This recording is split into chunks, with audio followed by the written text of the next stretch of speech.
하나님 말씀 잠언 20장 16절부터 30절까지 말씀. 잠언 20장 16절부터 30절 말씀, 구약성경 933쪽입니다. 잠언 20장 16절부터 30절 말씀 한 절씩 우리 읽겠습니다. 타인을 위하여 보증선자의 옷을 취하라. 외인들을 위하여 보증선자는 그의 몸을 볼모로 잡을지어다. 고소한 음식물은 사람에게 맛이 좋은 듯하나 후에는 그의 입에 모래가 가득하게 되리라. 경영은 의논함으로 성취하나니 지략을 베풀고 전쟁할지니라. 두루 다니며 한담하는 자는 남의 비밀을 누설하나니 입술을 벌린 자를 사귀지 말지니라. 자기의 아비나 어미를 저주하는 자는 그의 등불이 흑암 중에 꺼짐을 당하리라. 처음에 속히 잡은 산업은 마침내 복이 되지 아니하느니라. 너는 악을 갚겠다 말하지 말고 여호와를 기다리라. 그가 너를 구원하시리라. 한결같지 않은 저울추는 여호와께서 미워하시는 것이요 속이는 저울은 좋지 못한 것이니라. 사람의 걸음은 여호와로 말미암나니 사람이 어찌 자기의 길을 알 수 있으랴. 함부로 이 물건은 거룩하다 하여 서원하고 그 후에 살피면 그것이 그 사람에게 덫이 되느니라. 지혜로운 왕은 악인들을 키질하며 타작하는 바퀴를 그들 위에 굴리느니라. 사람의 영혼은 여호와의 등불이라. 사람의 깊은 속을 살피느니라. 왕은 인자와 진리로 스스로 보호하고 그의 왕위도 인자함으로 말미암아 견고하니라. 젊은 자의 영화는 그의 힘이요 늙은 자의 아름다움은 백발이니라. 함께 읽습니다. 상하게 때리는 것이 악을 없이 나느니 매는 사람 속에 깊이 들어가느니라. 아멘. 오늘 잠언 20장 보니까 하나님께서 싫어하시는 것이 있는데 그 중에 대표적인 것이 교만한 것입니다. 교만한 것. 그래서 우리 성경에도 보면 교만은 패망의 선봉이다 그렇게 말하고 있죠.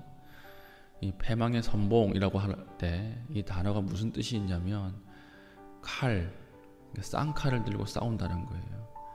그러니까 패망이라고 할 때 교만한 자에게 하나님께서 쌍칼을 들고 싸운다는 거예요. 그럼 누가 이기겠습니까? 하나님께서 장군이 되어서 칼을 들고 싸운다. 근데 칼 두 자루를 들고 싸우는 사람, 그 사람이 어떻게 안 망할 수 있겠어요? 그러니까 교만하면 무조건 망한다 이렇게 생각하면 된다는 것입니다. 그런데 우리는 교만 이렇게 이야기하면 하나님 앞에 종교적 교만만 생각하는 경우가 많이 있죠. 내가 저 사람보다 더 직분이 높은데, 내가 저 사람보다는 거룩한데, 이렇게 생각하는 것이 하나님 앞에 종교적으로 교만한 것입니다. 그런데 오늘 잠언 보면 종교적인 교만뿐만 아니라 교만한 마음이 가득 찼을 때 어떤 삶의 양식이 나오는가가 쭉 기록되어 있습니다. 그 중에 경제적으로 대표적인 것이 보증서는 것입니다. 보증서는 것. 우리 16절 보십시오. 타인을 위하여 보증선자의 옷을 취하라. 외인들을 위하여 보증선자는 그의 몸을 볼모 잡을지니라. 이 이야기가 무슨 말인가 하면 쉽게 풀었으면 이런 말입니다.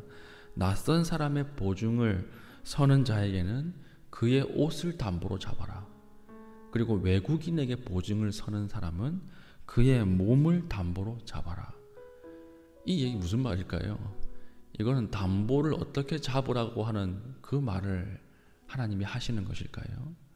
그게 아니에요. 그게 아니고 보증을 설 때는 생각하고 또 생각하라는 거예요. 자기 민족에게 보증을 서면 무엇을 뺏기는 거죠? 옷을 빼앗기게 되고, 외국인에게 보증을 서게 되면 몸을 빼앗길 각오를 하고 보증을 서라는 거예요.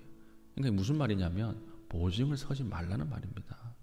생각하고 또 생각해서 너희는 웬만해서는 보증을 서지 말라 이렇게 이야기하고 있습니다. 성경은 보증 서는 것에 대해서 악한 것이라고 이야기하고 미련한 것이라고 이야기를 합니다.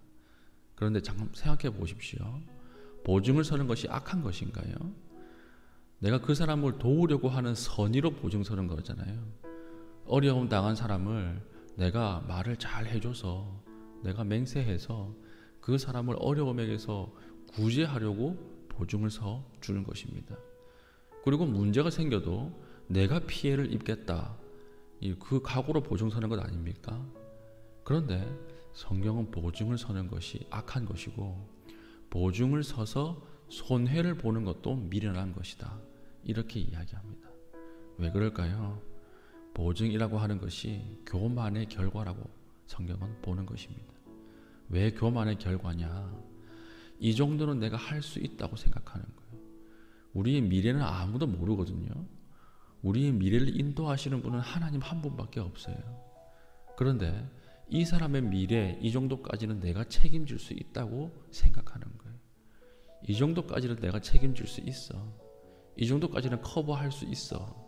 이 교만의 마음이 보증서는 그 밑바닥에 베이스로 깔려 있는 것입니다.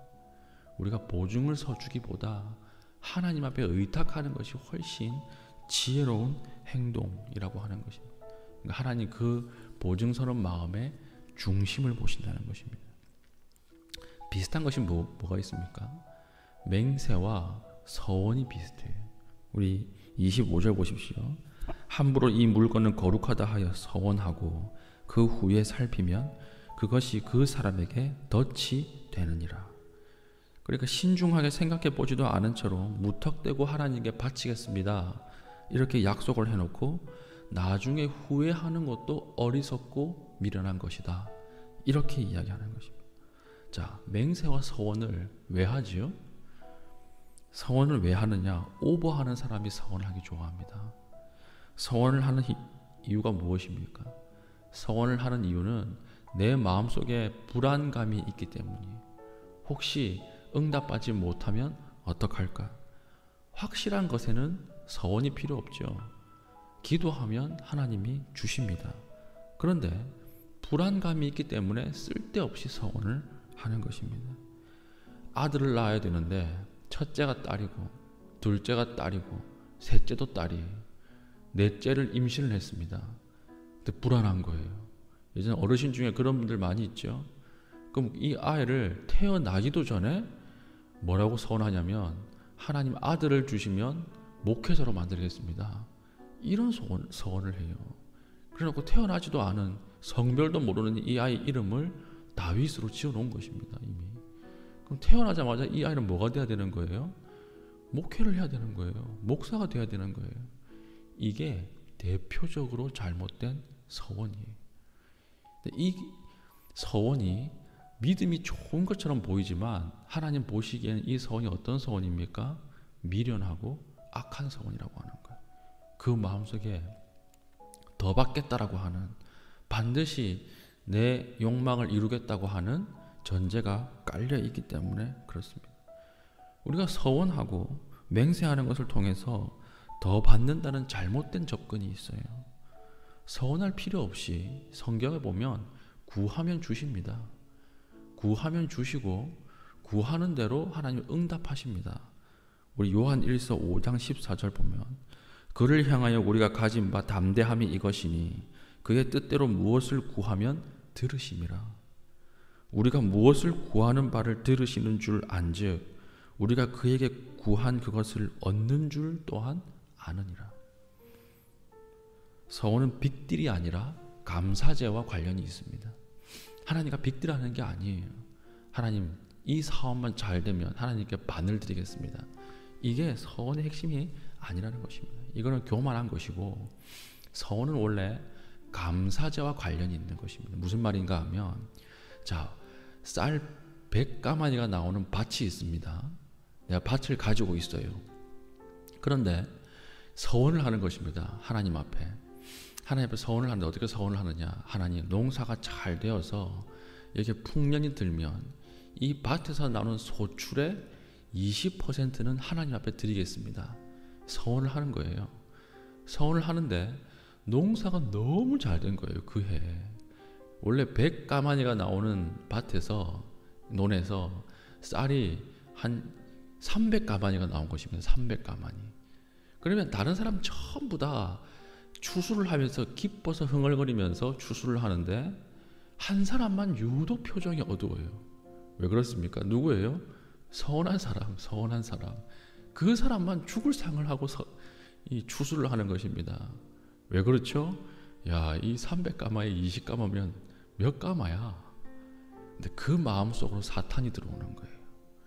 그 마음속으로 아깝지 않아? 사탄이 들어오는 것입니다. 그러니까 선한 사람은 그것을 잊어버리고 빨리 20%를 내어버려라.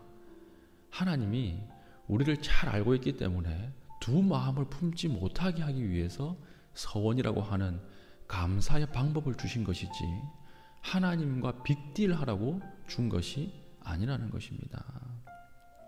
그러니까 나의 희생을 유보하고 하나님을 사랑하기 때문에 더 드리는 것, 하나님을 사랑하기 때문에 나의 만족을 유보하는 것, 그 감사와 관련해서 서원을 해야지.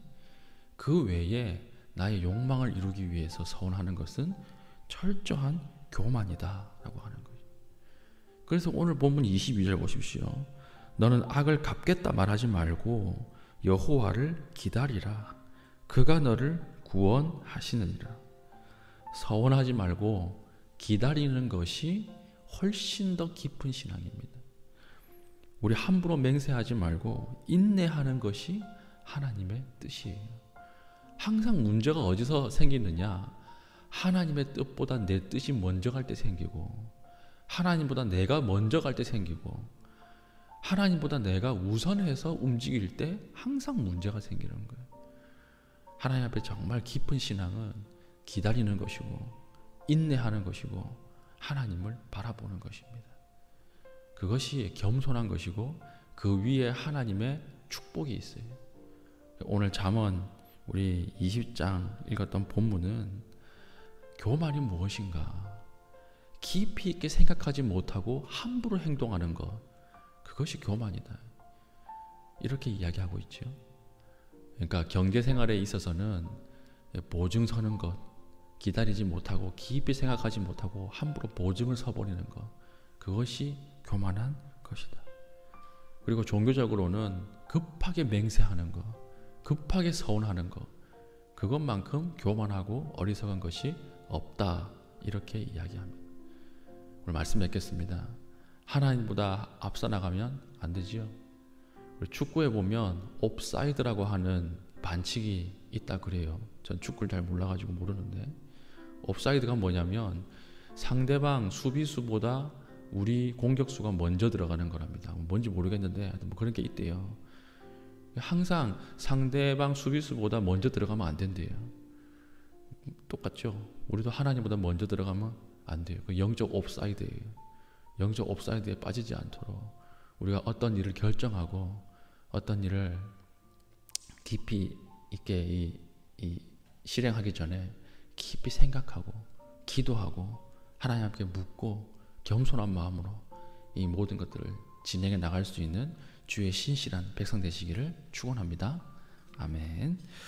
기도할 때 오늘 이 시간 하나님 겸손한 마음 주시고 하나님보다 앞서 나가지 않게 하여 주시고 말씀을 하나님 순간순간 부어주시고 생각나게 하여 주셔서 하나님 오늘 하루도 바르게 판단하고 하나님 앞에 우리의 삶을 올려드릴 수 있도록 은혜 베풀어 주시옵소서. 기도하신 이후에 자유롭게 기도하고 돌아가겠습니다.